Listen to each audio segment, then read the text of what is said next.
Hello friends and fellow assholes, Jay here. Sean here. And today we're talking about the new Pixar movie just released in theaters, Onward. Onward.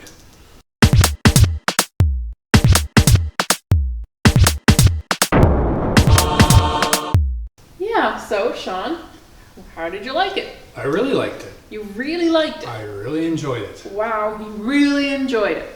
Yes. Why did you really enjoy it? I thought it was a nice adventure. A nice adventure. Okay. I'm not sure we really get enough of those.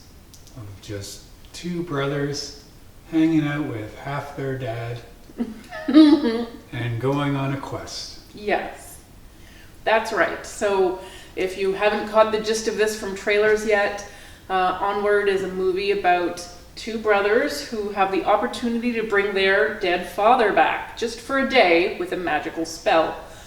The spell they cast ends up not being as favorable as they would like, and only half the dad disappears, the lower half.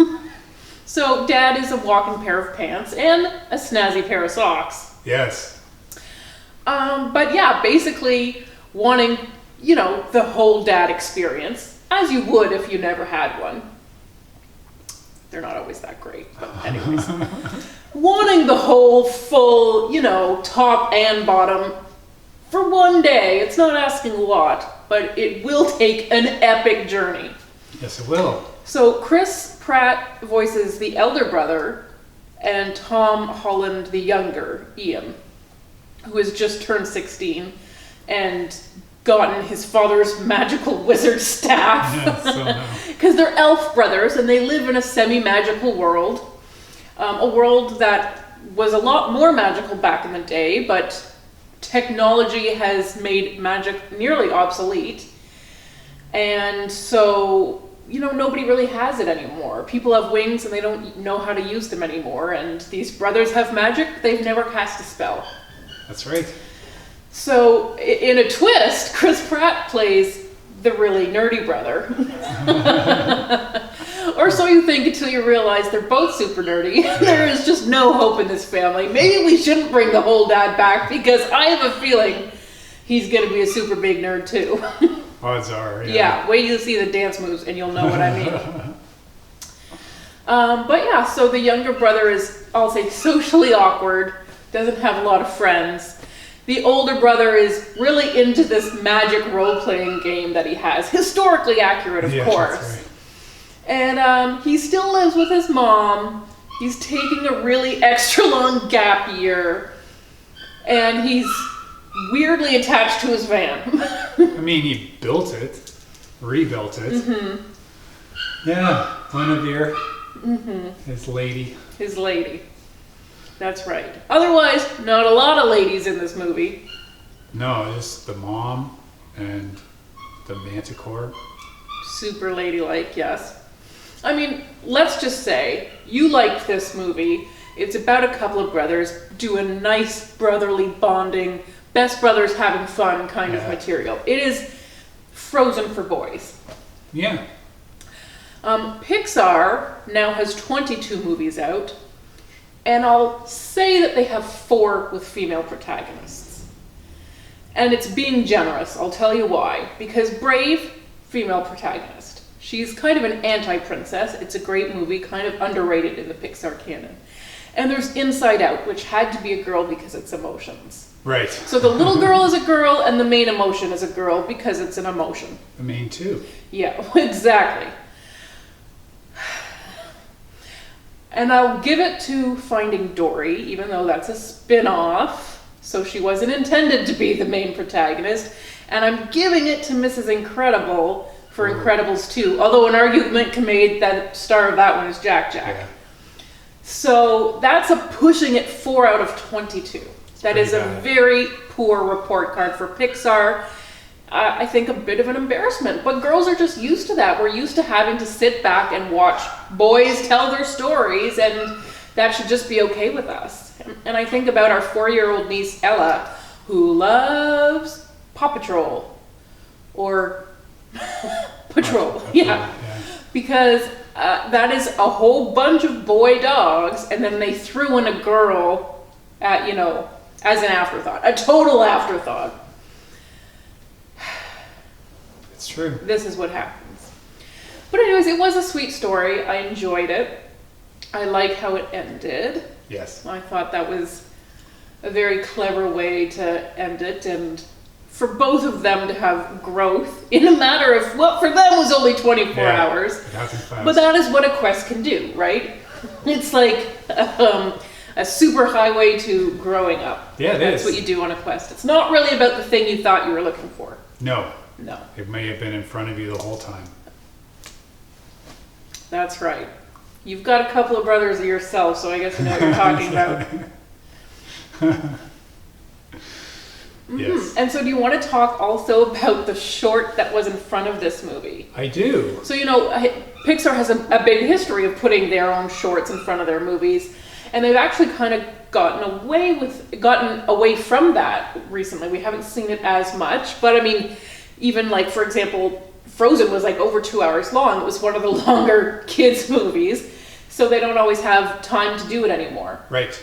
But we had a short, but not a short that we expected, and not a short that like we've seen before. No, it is a Simpsons short. A Simpsons short, that's right. Disney has welcomed the Simpsons into the fold. You know that they bought Fox, they own all the content. 30 seasons of Simpsons is on Disney+. You can binge them right now if you pay your monthly subscription fee. And they welcomed them with this short. So how did you feel about that, Sean? I was surprised. Yes. I think I was really surprised too. I never thought. And I was entertained. I thought it was pretty good. Mm-hmm. So this time we do get a little girl in the lead role. Yes, we did. We did, which, I mean, is also not that common for The Simpsons. Mm-hmm. So that was a good one. Yeah. And so it's from Maggie's perspective.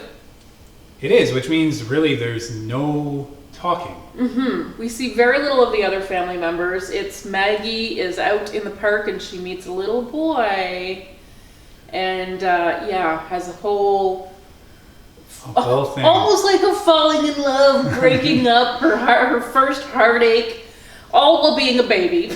Yeah. Who just wants to get back to this park where the hunky babies hang out. The hunky babies. So it is a cute one. Yeah, it is. It is. Unexpected, so it's a little gift in front of the movie. Yes, I agree. And so back to Onward, you liked it. I really liked it. I really liked it too, actually. And the magic, I think, adds a little bit of, something we haven't really seen before, but it feels like it's in the wheelhouse. It's really kind of a fun mix. One little girl shouted because there were some not beautiful prancing unicorns. Right. Unicorns of her nightmares, perhaps. A Volvo driving elf mom and a police officer who's a centaur. Just all kinds of stuff. Strange stuff. A big dragon. Biker pixies. That's right. Don't mess with them. No. Mm-hmm. And so a whole lot of magic that is just really being discovered and rediscovered as the movie progresses, because a lot of it has just sort of been dormant or untouched for many years, not just by these two brothers. No, by everyone. Mm-hmm. But in discovering their own, they're kind of encouraging other people to think about those things too. Yes, they are. Mm-hmm. And there is something there about technology versus creativity. Yes, maybe? And I think also spending time together, because this is a very family bonding kind of movie. That's true. Road trip. Mm-hmm. That's right. 2 brothers and half a dad. Yeah. Mm-hmm. And for having half a dad, I was very pleased that fart jokes were kept to a minimum. Yeah, were there any? I don't think there were, actually. And that's very hard for a kid's movie to do. Yeah. And you know what I also was thinking, and this is super obvious for everyone else, but Pixar almost never has a big pop song, a recognizable pop song in them. Yeah. Every other kids movie relies on those numbers for the kids will be happy, we'll just throw a splashy song out there and have the characters dance around. And Pixar doesn't do that. And I kept thinking of that every time he put in his mixtape, especially because it's Chris Pratt, so I think it's going to be an awesome mix or something. And it never was. It was just That's true. It was just instrumental, Yes. like rock music. Yeah, kind of reminiscent of some songs they make you think of almost, but yeah. There was a little couple of bars of one song. I won't ruin it, but that was it. And that made me realize, yeah, Pixar really doesn't fall back on those tropes that so many kids movies do. No, and that's good for them. Yes. I think it's tiresome when you know that's going to happen, and just what 90s song is going to be in here. Yes, well, and the Rise of Gru, I think, the new Minions, whatever, Despicable Me, whatever, the trailer ran before, and it used 2 pop songs. It used Beastie Boys. Also, stop using Beastie Boys. If you are not a cool movie, stop using Beastie Boys. It makes me angry. And then it did a Stone song. It's a trailer. It's this big. It's teeny tiny, and it did 2 songs. So now you know what to expect in the movie. Yes. Well, I mean, they are not the originators of that trope, but they definitely reach back into that bag a lot. Oh yeah, the Minions. Well, because they can just put in their gibberish. Yes, exactly. Over all the lyrics. So it did make me feel like Pixar is so much more confident in their storytelling that they don't need to fall back on those things. No, and they're not trying to pad it out. Mm-hmm. So, I mean, this is not a long movie. No. Even with the short, it was well under 2 hours. Under 2 hours. Yeah. And that's okay. Yes. It is, because it doesn't feel like a lean story. You get everything you want, but they're just so good at telling the story and telling it well, and they're concerned about that. They've got your character development, a terrific arc, and it hits the right beats, and it always leaves you with a little something, a flutter in your heart. Yes. So, yes, Onward is exactly what you come to hope for and expect from Pixar. It is. Worthy of the Pixar canon? Absolutely. Great. Well, I hope you guys get to see it. Let us know in the comments if you have and if you liked it. Bye, guys. Bye.